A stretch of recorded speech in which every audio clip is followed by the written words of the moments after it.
before Al-Mahdi emerges, you're going to find out that 4 major signs will occur before him.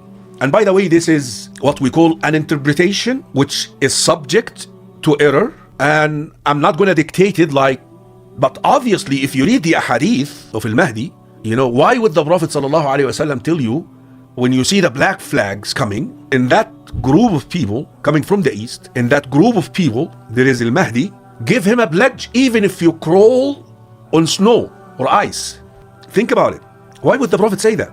That means there must be something that will cause this part of the world, which is known since the message of Islam emerged, to be a desert place, a hot place, a place that you hardly see snow. So that is why the first major sign which will occur before Al-Mahdi is the smoke. Now there is a debate between the Sahaba, namely Abdullah ibn Mas'ud, really. That's the only one who objected the notion that the smoke is a future sign, and he equated the smoke to be that supplication which the Prophet ﷺ made against Quraysh, and they started seeing out of hunger, looking at the sky and seeing it like a smoke, although the Prophet spoke of actual smoke. Also the verses, and so there is a chapter in the Quran called the Dukhan, the smoke. فَارْتَقِبْ يَوْمَ تَأْتِ السَّمَاءُ بِدُخَانٍ مُبِينٍ. Then wait for the sky until you see manifest smoke. You see, the story that Abdullah ibn Mas'ud based his interpretation on, that the people would look, it's like the mirage, like when you see a mirage, because of, of the desert and the mirage. Exactly, when you go there is nothing. والذين كفروا أعمالهم كسراب بقيعة يحسبه الظمآن ماء حتى إذا جاءه لم يجده شيئا ووجد الله عنده فوفاه حسابه والله سريع الحساب. That smoke will cover earth.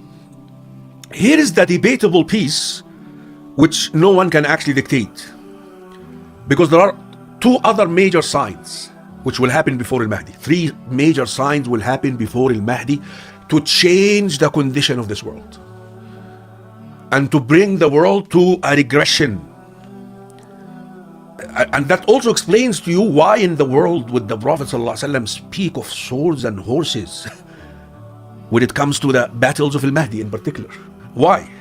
Read the hadith. Horses, swords, when the battle is going to stop at night. Right now when you fight somebody in a warfare, you don't stop at night because you could fight, you could continue on fighting. They actually give you these glasses that you can actually see at night and see your enemy. And the important thing here is what? Is Allah would somehow prepare the entire universe for the emergence of this Imam. Now, the point I was trying to make here is we don't know which will happen first, because there are 3 landslides. 3 landslides beside the smoke. So those are the set of 4. Those are associated with Al-Mahdi. And later on, Dajjal and Isa. But before Al-Mahdi, those 3 are associated with him. Whether the smoke first, the eastern landslide.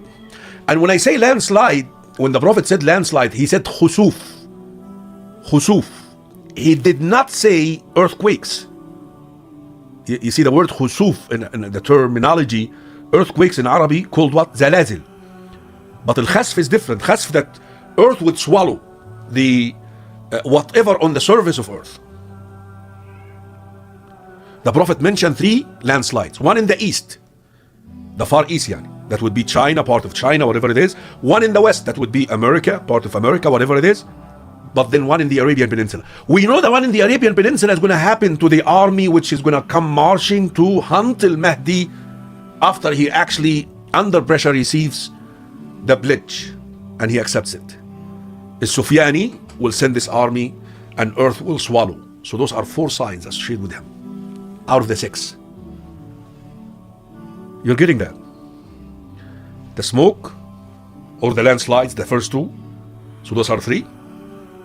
And as soon as he emerges and forced, you see, that's the fine line between the false claimant and the genuine one. The genuine one doesn't seek it. He's going to be asked, and forcefully he will accept. Now, as soon as this happens, is Sufyani the second, because we said there are 2 Sufyanis, who's really a nephew of the first. would send an army, because he's now a contender for the Khilafah and he's dominant. He will send an army to fight al-Mahdi, and earth will split in the Arabian Peninsula, and again this army will be swallowed.